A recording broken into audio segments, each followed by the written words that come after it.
दोस्तों नमस्कार। एक बार फिर से आप सबका स्वागत है।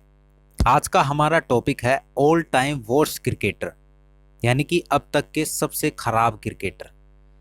देखिए, महेंद्र सिंह धोनी का मैंने साइड में इसलिए तस्वीर दिखाई है क्योंकि महेंद्र सिंह धोनी भी इस लिस्ट में शामिल हो सकते थे, लेकिन अब नहीं है, क्योंकि धोनी ने वो किया है जो ये नहीं कर पाए। और मैं वर्ल्ड कप की बात नहीं कर रहा हूं, कैप्टनसी की बात नहीं कर रहा हूं, एज ए क्रिकेटर इनको क्या करना चाहिए था उसकी बात कर रहा हूं। धोनी समय के साथ बदले और ये सभी क्रिकेटर समय के साथ नहीं बदले। इसको इस तरीके भी समझ सकते हैं। अब एक एक करके मैं बात करूंगा, लेकिन मैंने title all time worst cricketer इसलिए रखा है, इसका मैं title all time bad luck cricketer भी रख सकता था, क्योंकि इन सभी क्रिकेटरों ने एक महान क्रिकेटर बनने की जो अपॉर्चुनिटी इनको मिली थी वो इन्होंने गंवाई है। सबसे पहले मैं बात करूंगा केदार जाधव की। जब महेंद्र सिंह धोनी कप्तान हुआ करते थे, आपको याद होगा, उनका हाथ साइड से आता था ना, इसलिए हम उनको याद करते कभी कभी। लेकिन उनको इतने मौके मिले कि वो एक महान क्रिकेटर नहीं बन पाए और उसको यूटिलाइज नहीं कर पाए, क्योंकि बॉलिंग में स्किल नहीं थी। बैटिंग में सिर्फ वो होता है ना कि बल्ला चल गया तो चल गया, वरना ठीक है, काम चल रहा है, उस तरीके की उनकी बल्लेबाजी थी। और उनको देखकर ऐसा लगता था कि ठीक है, किस्मत है, मौका मिला है, खेल रहे हैं, लेकिन कभी वो ऐसा नहीं लगा कि वो वाकई में कुछ बड़ा करने वाले। और इन सब को देखकर ऐसा ही लगता है कि ये सब कोई एक स्किल तो जरूर थी, लेकिन उसको अच्छे से उसको लोगों के सामने पेश नहीं कर सके, अपनी मजबूती उनके सामने पेश नहीं कर सके। इन सब को देखकर ऐसा ही लगता है। तो ये थे केदार जाधव। अब बात करते हैं अंबाती रायडू की। रायडू को भी देखें तो उनका करियर भी कुछ खास नहीं रहा है। उनको भी मौके मिले और बाद में उनको जिस भी तरीके से उन्होंने संन्यास लिया, गुस्से में लिया या किसी भी तरीके से वो नाराज थे, लेकिन जब जब भी उनको मौके मिले वो उनको भी यूटिलाइज नहीं कर पाए। और स्किल देखे तो एक ऑफ साइड में एक स्ट्रोक लगाना आता था, और बाकी तो ना उनको स्ट्रेट ड्राइव आता था, ना ऑन ड्राइव अच्छे से आता था। बस इस तरीके से वो भी ऐसे ही काम चलाऊ सा क्रिकेट खेल रहे थे। तो अब बात करते हैं बद्रीनाथ की। बद्रीनाथ याद है ना आपको, चेन्नई सुपर किंग्स के लिए खेला करते थे। ये खिलाड़ी एक ऐसा खिलाड़ी था जो कुछ टेक्निक में ज्यादा ही उलझ गया था। क्रिकेट की जो टेक्निक होती है ना, जो बेसिक कोचिंग में सिखाते हैं, इस तरीके से टाइमिंग करनी चाहिए, इस तरीके से, ये सब चीजें इनको आती थी, लेकिन मैंने कभी इनको छक्का मारते हुए नहीं देखा। इनके अंदर वो स्किल नहीं थी, यानी कि टाइम के साथ जो बदलना चाहिए था उसको वो नहीं कर पाए। आईपीएल में भी हम देखते थे वो टेस्ट मैच की तरह खेलते थे, तो इस तरीके से नहीं चलता ना। तो ये तो इतना उलझ गए उस टेक्निक में, इतना उलझ गए कि चाहे टी20 हो, वनडे हो, टेस्ट हो, वो एक ही तरीके से उसको खेलते थे। तो ये थे बद्रीनाथ। अब बात करते हैं गौतम गंभीर की।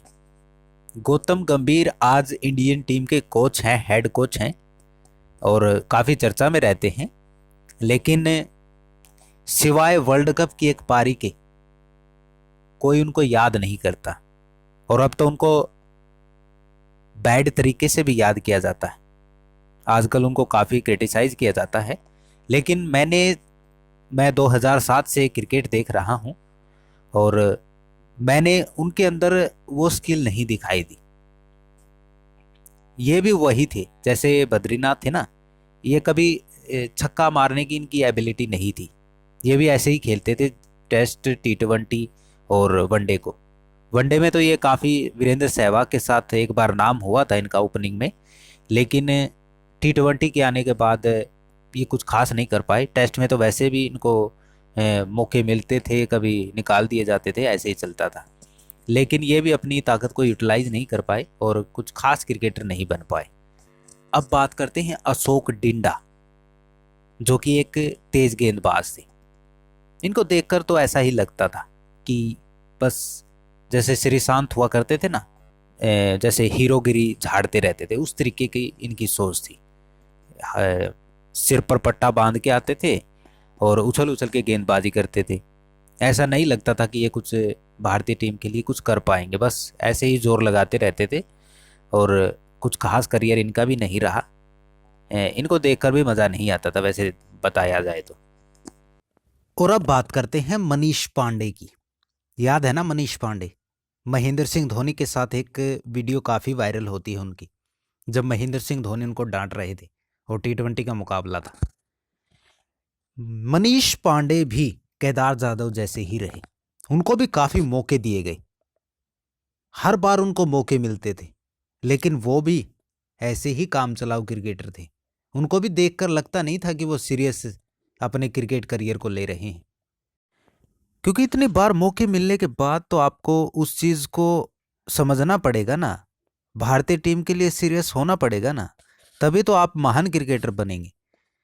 लेकिन इनकी सोच भी वैसी ही थी जैसी केदार जाधव की। और आज की बात करें तो आज इसी लाइन में संजू सैमसन भी आ चुके हैं। संजू सैमसन भी पता नहीं किस टेक्निक से खेलते हैं।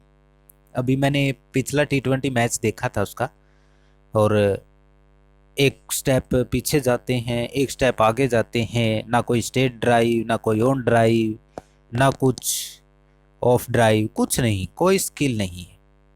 बस एक ही टोरा लगाना आता है, वो लग जाए तो लग जाए, वरना राम भरोसे। ऐसा नहीं चलता है, ठीक है। आपको समय के साथ चीज़ें सुधारनी होती हैं और उनको यूटिलाइज करना होता है, जो कि महेंद्र सिंह धोनी ने बड़े अच्छे तरीके से किया। धोनी को सिर्फ कप्तानी और वर्ल्ड कप जीतने के लिए नहीं जाना जाता, धोनी को छक्कों के लिए भी जाना जाता है। उनके अंदर वो स्किल थी, वो उस चीज़ को परख चुके थे कि आने वाला समय किस तरीके का होने वाला है। और धोनी के छक्के और उनकी फिनिशिंग स्टाइल आज तक हम याद रखते हैं। यही तो है ना समय के साथ बदलना, जो कि ये क्रिकेटर नहीं कर पाए और महेंद्र सिंह धोनी ने कर दिखाया। और आज महेंद्र सिंह धोनी धोनी नाम हम सब लेते रहते हैं ना, तो यही तो बात होती है ना। वैसे देखा जाए तो धोनी के पास भी कोई स्किल नहीं थी, उनको भी सिर्फ एक छक्का ही मारना आता था। उनको भी कभी straight drive, on drive, cover drive ये खेलते हुए नहीं देखा। एक बार देखा था, वो पता नहीं ऐसे ही भिड़ गया था कैसे, वो टाइमिंग जो आज तक उसको वायरल किया जाता है। वैसे ठीक ठाक ही मामला था महेंद्र सिंह धोनी का भी बैटिंग में। तो ये थी वीडियो, अगर आपको अच्छी लगी है तो लाइक कर देना और चैनल को सब्सक्राइब कर देना। धन्यवाद।